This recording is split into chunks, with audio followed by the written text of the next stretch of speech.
बिस्मिल्लाहिर्रहमानिर्रहीम। ये जो आज का वीडियो है ये एक क्वेश्चन से रिलेटेड है कि मुझसे क्वेश्चन किया गया है हमारी साइट पे ही। यहाँ पे हम लोगों ने एक फिक्स बेस लगाई हुई है जो कि 24 आवर वर्क करती है, और उसी को जब भी हम लोगों ने काम करना होता है तो वो डायरेक्ट हम लोग अपना रोवर ऑन करते हैं, और ऑन करने के बाद हमारा जो रोवर है वो ऑटोमेटिकली बेस के साथ कनेक्ट हो जाता है। और इसमें हम लोग यहाँ पे प्रोजेक्ट के लिए 4 किस्म के डाटम यूज़ कर रहे हैं। एक हमारा KLCD है जो कि कुवैत का अपना डाटम है, और एक UTM हमारा कोऑर्डिनेट सिस्टम है, और 2 जो है वो हमारे प्लांट ग्रिड सिस्टम है जो हम लोगों ने प्रोजेक्ट के मुताबिक सेटअप किए हैं। तो होता क्या है कि जब हम लोग अपनी टावर्स को क्लोज करते हैं तो ट्रिम्बल GPS के अंदर एक सिस्टम होता है जिसको हम लोग बोलते हैं साइट कैलिब्रेशन।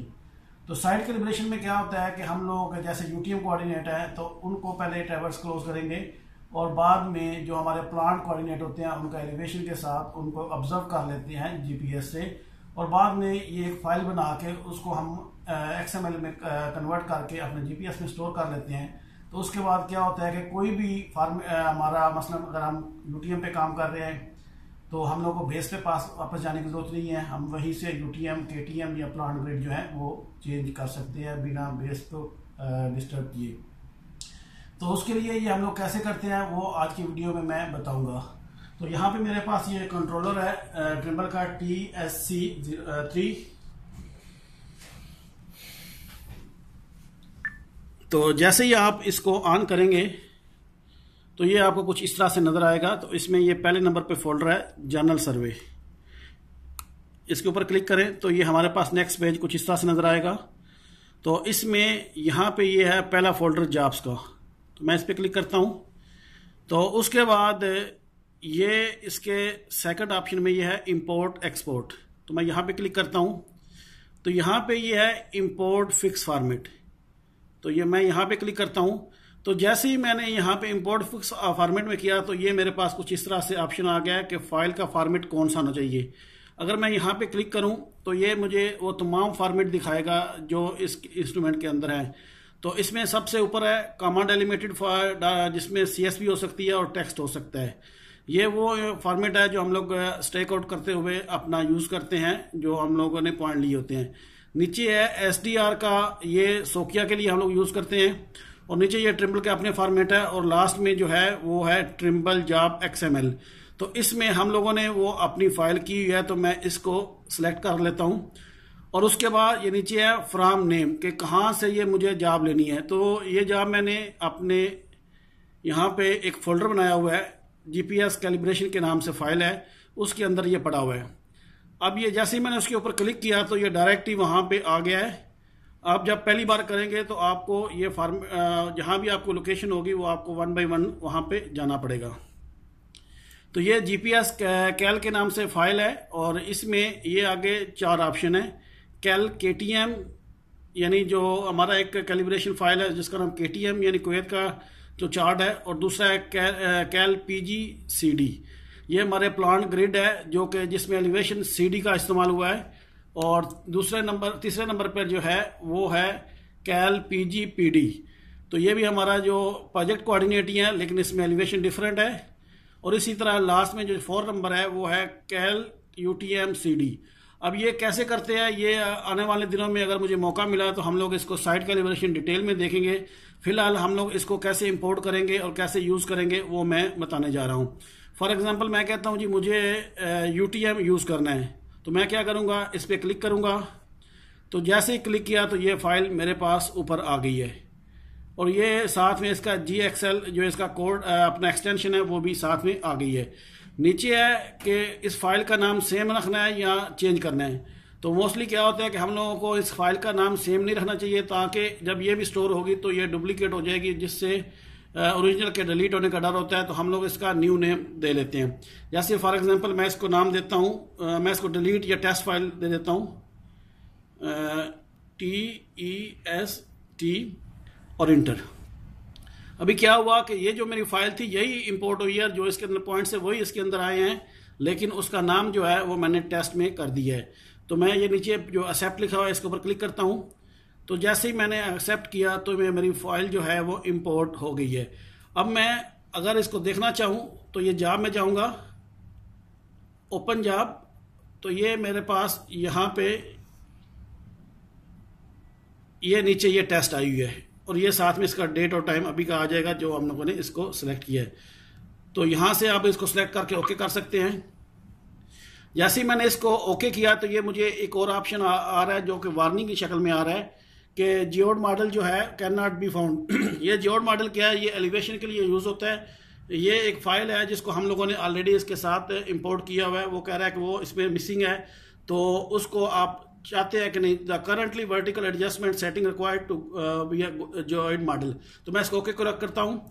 तो मेरे पास ये कुछ इस तरह से ये 4 ऑप्शन आ जाएंगे।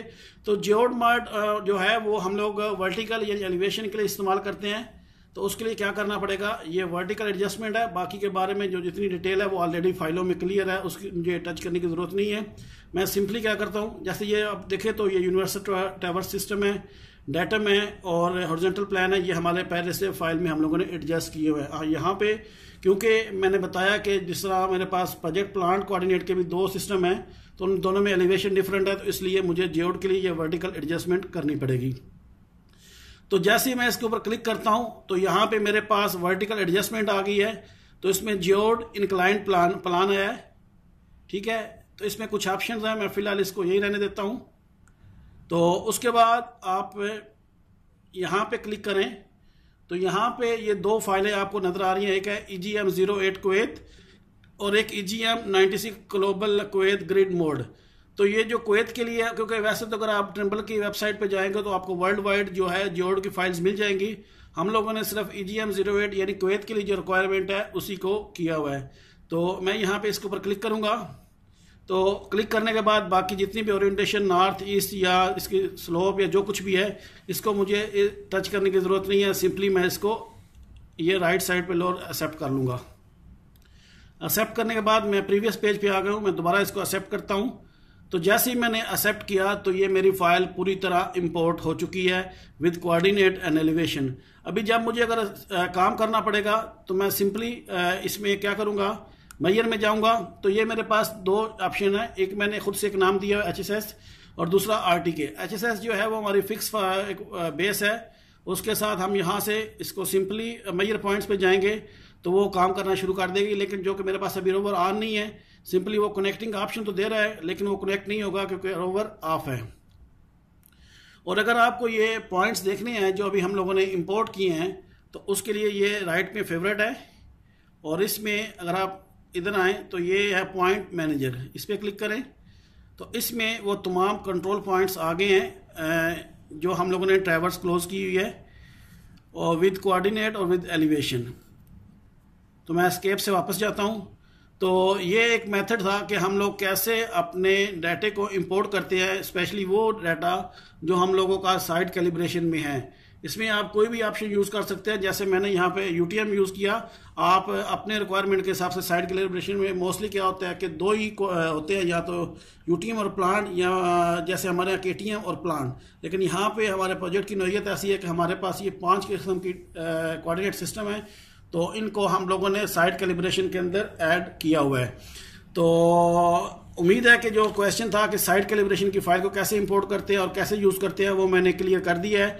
बाकी जो है इंपोर्ट करने के बाद आप सेम, अगर आपकी बेस फिक्स्ड है तो आप उसके साथ कनेक्ट कर लें, या अगर आपको बेस लगानी पड़ेगी तो सिंपली आप उसको लगा के सेटअप करके इसको कंटिन्यू कर लेंगे।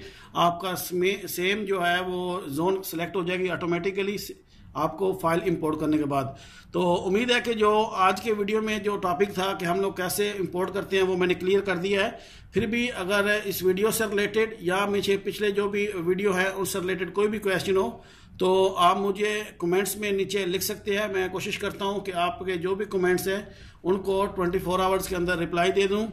और ये मेरा सेकेंडली जीपीएस का वीडियो है। अगर आपको इससे पहले एक्सपोर्ट के बारे में जानना हो कि जो जीपीएस का डाटा है उसको हम लोग एक्सपोर्ट कैसे करते हैं CSV फॉर्मेट में, तो उसमें वो मैंने बनाया हुआ है। तो बाकी एक क्वेश्चन में अगर आप मेरे पिछले वीडियो में कमेंट्स में जाएं तो वहाँ पे था कि DXF में अगर करना हो तो मेथड सेम ही है, फिक्स फॉर्मेट। और यहाँ पे ये नीचे ऑप्शन है DXF, सिंपली आपने ये सिलेक्ट करना है तो आपका वो फॉर्मेट चेंज हो जाएगा। ये मेरे लास्ट वीडियो के ऊपर कमेंट्स था, वो भी मैंने यहाँ पे क्लियर कर दिया है। तो अपना बहुत ख्याल रखिएगा। आज के लिए इतना ही। अल्लाह हाफिज़।